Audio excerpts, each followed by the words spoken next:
And welcome back to Dukascopy TV. Today I'm joined in the studio by Daniel Murray from EFG. Daniel, thank you very much for coming in. Thanks very much. Now, we're talking about policies here. You're the Chief Economist at EFG Asset Management. The stimulus package from Japan has really shaken up the markets. How do you see this playing out though, Daniel? I think we've got to think about it in the context of what's happened over the past 20 years.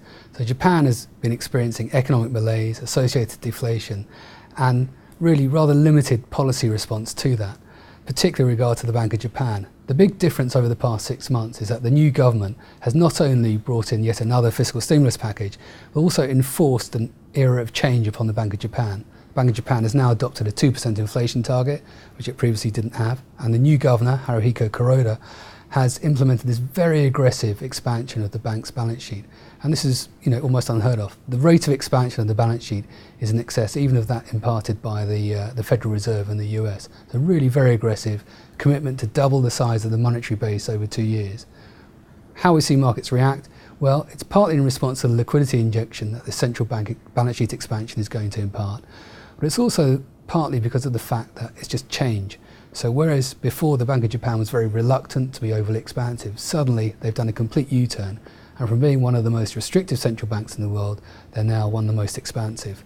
That's positively impacted the yen in that it's weakened, and in turn it's imbued a sense of much greater investor confidence in markets, and so the markets have rallied. So all in all, it's quite positive. Now, with this in mind that we're discussing, do you agree with some others that it's a good entry point for Europe, for example? How are you seeing valuations at the moment? Yeah, I think valuations for equity markets in general, they're not particularly cheap, they're not particularly expensive, but there are some regional differences. So for example, in the US, in aggregate, the market's probably a little bit expensive, but not horribly so. And in Europe, on average, they're probably a little bit cheap. But some of the peripheral markets, clearly, and some of the markets in Eastern Europe are looking much cheaper relative to the norm and to the average. So I think there certainly are opportunities in Europe. The way that I've been describing Europe is as we've experienced the past few years where things have been deteriorating. They've been deteriorating in a very volatile pattern. So it's been very hard to catch markets. It's very hard to understand what's been going on. We're now at a point where things are still volatile across Europe, both within markets and the economy. But there's a sense of stabilisation. So although things are likely to remain volatile and uncertain, particularly in the context of things such as what's going on in Greece and Cyprus and Spain and Ireland and Portugal, we're at a stage in the economy and in the markets where things are unlikely to deteriorate much further. And for clients with an appropriate risk appetite and who are happy to bear that risk, then I think it's an interesting market to consider for portfolio investment. Now, with that in mind as well, how are these themes or trends that we're seeing affecting asset allocation in your experience at the moment, Daniel? We're in the sort of market where it's driven not so much by fundamentals, although they are obviously important from a longer term perspective, but it's really a liquidity driven type environment.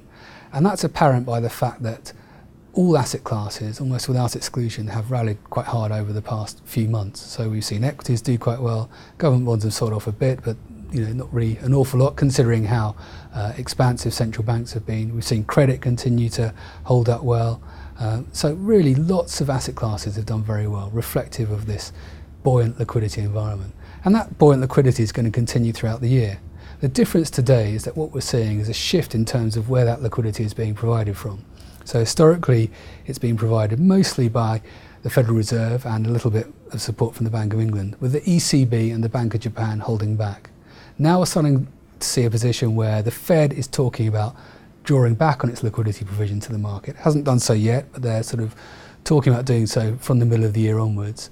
The Bank of England is talking about adding a bit more. The Bank of Japan is adding a lot more. The ECB is just at the front end of a period where it's expected to loosen policy. What this means for markets in general is that liquidity provision is going to continue to support risk assets. We think that equity market dips will continue to be bought into, so anytime the market is sold off, people are still buying it, so we maintain an overweight equity position. But the balance of attractiveness between, say, the US and other markets is shifting. The US reducing its attractiveness, though there's still some very good businesses out there to invest in, whilst the rest of the world's perhaps becoming a bit more attractive. It certainly does seem to be what does the central bank do next, but thank you so much for your insights and for your points today. Lovely speaking to you, Daniel. Thanks. Thank you. Well, that's all for Daniel and myself for the moment. Click back to Dukascopy for plenty more exclusive interviews, press reviews and much more. Goodbye for now. you.